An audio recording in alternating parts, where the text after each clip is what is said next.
মানুষের একটা বড় সমস্যা কি, তারা সবসময় সহজ লক্ষ্যটা বেছে নেয়।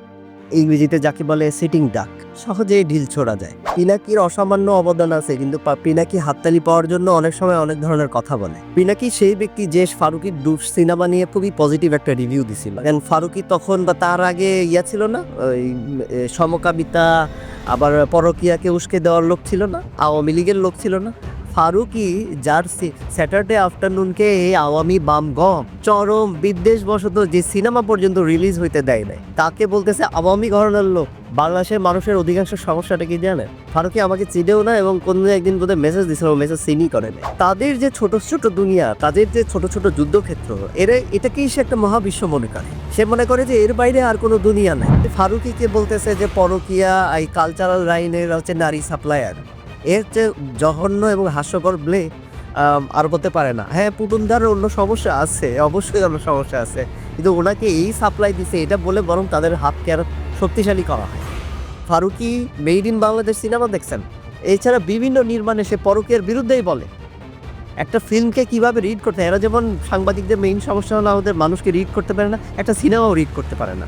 আমি এরকম একটা ছেলেকে, ইসলামপন্থী একটা ছেলে দাবি করে সে ইসলামপন্থী রাজনীতি করে, তার সাথে আমি কথা বলতেছিলাম। সে হারাম হালাল নিয়ে সোচ্চার হয়ে উঠতেছিল যখন আমি সঙ্গীতের প্রশ্নে আসলাম আর কি। তো আমি বললাম যে নজরুলের রমজানের ওই রোজা শেষে ছাড়া তো ঈদ মনে হয় না বাংলাদেশে।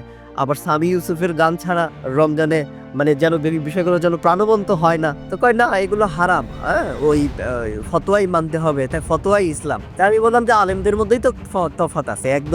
একদল আলেম হচ্ছে যে সামি ইউসুফদের বা নজরুলের যে রকম সৃষ্টি রেখে গেছে, এগুলোকে বড় মুসলিমদের হচ্ছে সঞ্জীবনী শক্তির জন্য তারা সহায়ক মনে করে, আর আপনি এটাকে ইসলাম বিরুদ্ধে একটা কাজ মনে করতেছেন।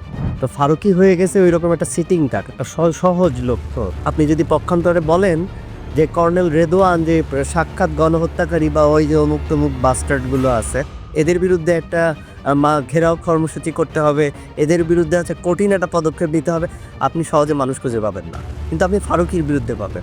সাংবাদিক ইলিয়াসদের সমস্যা হলো যে তারা একটা ঘটনাকে এবং একটা মানুষকে রিড করতে পারে না। আর আমাদের দেশের অধিকাংশ মানুষের, আমি সবাইকে অপমান করে মানে খুশি হইতে চাচ্ছি না, এর আর্ট জিনিসটা বোঝে না। হ্যাঁ, বিশেষ করে বাংলাদেশে ইসলামপন্থীদের একটা বড় সংকট হচ্ছে, এরা আর্ট বলতে ওই একটা জনপ্রিয় গানের সুরকে কপি মাইরা একটা করা, কিছু একটা করা, বিরুদ্ধ পক্ষের বিখ্যাত লোকের ইয়েকে ব্যঙ্গ করা, এইগুলো জিনিসকে আর্ট মনে করে। এবং আমি একটা ছেলেকে জিজ্ঞেস করতেছিলাম যে ফারুকির সমস্যাটা কি। ওর যে একটা অন্যতম অবদান হচ্ছে যে মানুষের ভাষা, বাংলাদেশিদের যে একটা নিজস্বতা আছে, স্বকীয়তা আছে, যে বর্ণ হিন্দুর জমিদারদের এই যে চাপিয়ে দেওয়া প্রমিতকে সে ভেঙে চুড়ে হচ্ছে মাথাচাড়া দিয়ে দাঁড়াইতে চায়। জার্মানি বা অন্য সব দেশে এটা খুবই নর্মাল একটা ব্যাপার। সেই জিনিসটাকে যে সে এস্টাবলিশ করছে, হচ্ছে ওই একটা করছে, মানে তার যে একটা অন্যতম অবদান, সেই জিনিসটাও সে জানে না, পুরোই হচ্ছে ইগনোরেন্ট। ফিল্ম মেকারের কাজ তো শিক্ষকতা করার না, এটা খারাপ ওটা মন্দ, মানে আর্ট জিনিসটা বোঝাপড়ার ঘাটতি থেকে এই ধরনের কথা আসে। একটা ফিল্ম মেকার সমাজে যা কিছু ঘটে সে সেটাকে তুলে ধরে। হ্যাঁ, অফকোর্স তার একটা আইডিওলজিক্যাল ড্রাইভ আছে, কিন্তু সেটা বোঝার মতো একটা মানে রিডেবিলিটিতেও তো আপনার থাকতে হবে। এই ফারুকি হলো সেই ফারুকি। 2016 কি 18 সালে আমার মনে পড়ে, আমি টিএসসিতে ছাত্র ইউনিয়ন করা একটা ছেলে যখন বিষণ্ণ হয়ে বসেছিল, এই রিপোর্টটা দেখে যে সমকামিতা জিনিসটা জেনেটিক না, ঠিক ওই সময়ে দীর্ঘদিন ধরে ফাইট করে আসা হচ্ছে ফারুকি যখন উল্লাস করে এই মেসেজ দিল যে দেখেন সমকামিতা জিনিসটা আসলে হচ্ছে জেনেটিক ব্যাপার না, এটা মানুষের তৈরি করা।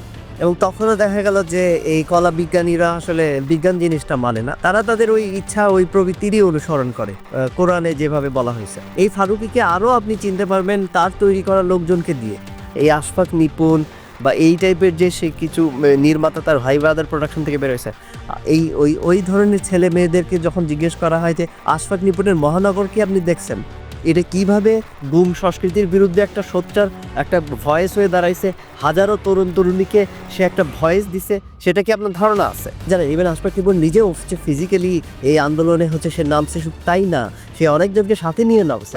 এখন হ্যাঁ, এটা আপনার মনে হতে পারে, যেমন ধরেন সে কেন চন্দ্র চৌধুরীকে নেয়, সে হচ্ছে যে সর্বশেষে 840-তে যেটা একটা ট্রুমেন্ডাস সিনেমা হয়েছে আমি বলবো, সেখানে কেন শাহরিয়ার নাজিম জয় নামের এই যে ফ্যাসিবাদের দোসরদেরকে নেয়, তাইলেই কি সে আওয়ামী লীগের লোক হয়ে গেল? সে ফলকের সাথে তার বউ একটা ছবি তুলছে, তাই কি সে লোক হয়ে গেল? আপনি আপনার নিজ এলাকায় হচ্ছে আওয়ামী লীগ নেতাদের বিপরীতে সেফ থাকার জন্য একটু তাদের সাথে ভালো বিহেভ করতেন না? আপনি কি তাদের সাথে তাদের ইয়াতে ছবিতে দুই একটা পজিটিভ কমেন্ট করতেন না? নিজের নিরাপত্তার স্বার্থে করতেন না এগুলা? তাহলে ওরা তো আরো বেশি নরকক্ষেত্রের মধ্যে আছে, আরো বেশি চ্যালেঞ্জিং সিচুয়েশনে আছে। ভার্সিটির হলে হলে বা বিভিন্ন ক্ষেত্রের যারা হচ্ছে বিরুদ্ধবাদী সিচুয়েশনে কোপ আপ করতে গিয়ে যখন হচ্ছে যে কৌশলগত কারণেই হচ্ছে আওয়ামী ব্যানারের আন্ডারে থাকতে যারা বাধ্য হয়েছে, এটা তো এই জন্যই যে শত্রুকে অবশ্যই শত্রুর কাছাকাছি থাকতে হয় তার সাইকোলজি বোঝার জন্য। এবং গত 16 বছরের যত জঘন্য পরিবেশ ছিল যে আপনি ন্যূনতম পাওয়ার হোল্ড না করলে আপনি যে একটা ন্যারেটিভ তৈরি করবেন সেই উপায় নাই। এই ন্যারেটিভ তৈরি তো আমরা জিয়া ফাহাম পিনাকির কাছে শিখি নাই।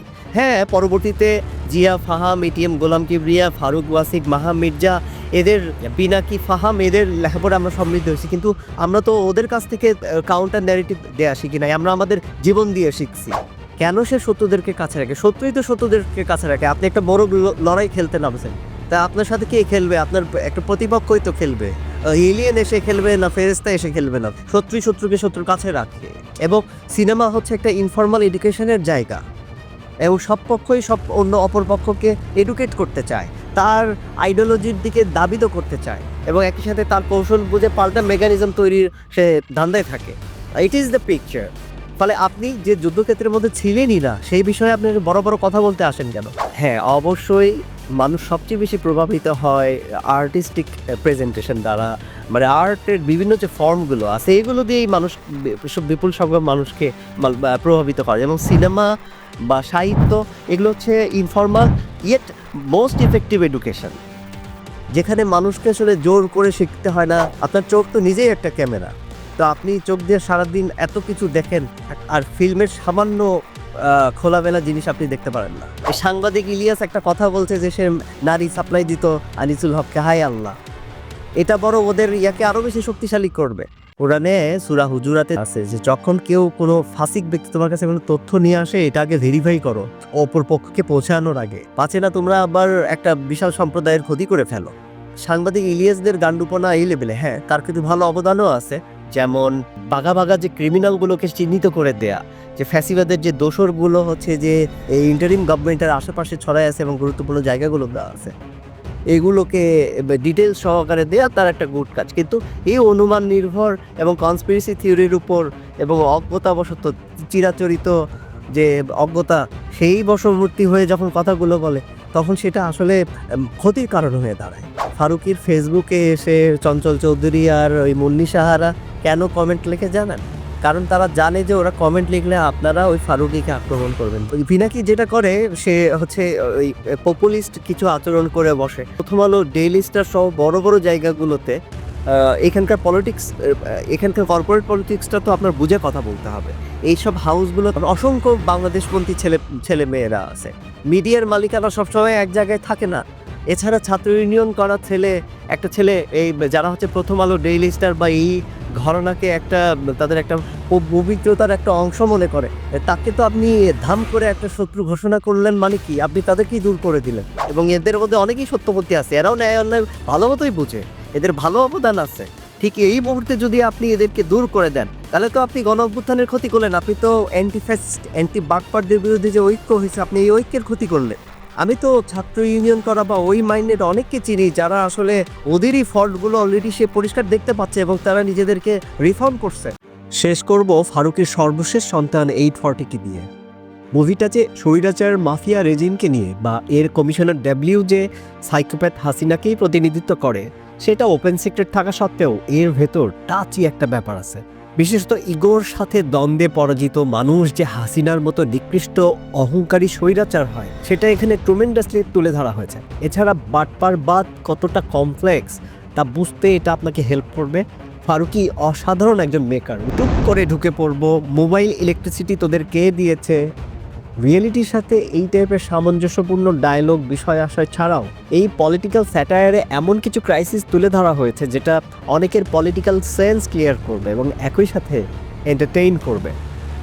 একটা ক্ষমতাচ্যুত পলিটিক্যাল লিডার যখন গণধিকৃত হয়ে বিতাড়িত হয়, তখন আপাত দৃষ্টিতে যতই তাকে জিও পলিটিক্যাল রুই কাতলাদের স্নেহভাজন মনে হোক না কেন, তার পরিণতি হয় নিগৃহীত একটা কাজের লোকের চেয়েও খারাপ। এবং সেটা যে তার জীবনে মানুষকে মানুষ না জ্ঞান করার অভিশাপ হিসেবে আসে, সেটা চমৎকারভাবে তুলে ধরেছেন ফারুকী। সব মিলিয়ে আপনি মানতে বাধ্য হবেন যে ফিল্মের একটা নিজস্ব ভাষা আছে, নিজস্ব বিউটি আছে, যা বাস্তবের সাথে হাজার মিল থাক, সিনেমার পর্দায় সেটাকে দেখা মানে চোখের শান্তি। সবার উপর শান্তি বর্ষিত হোক।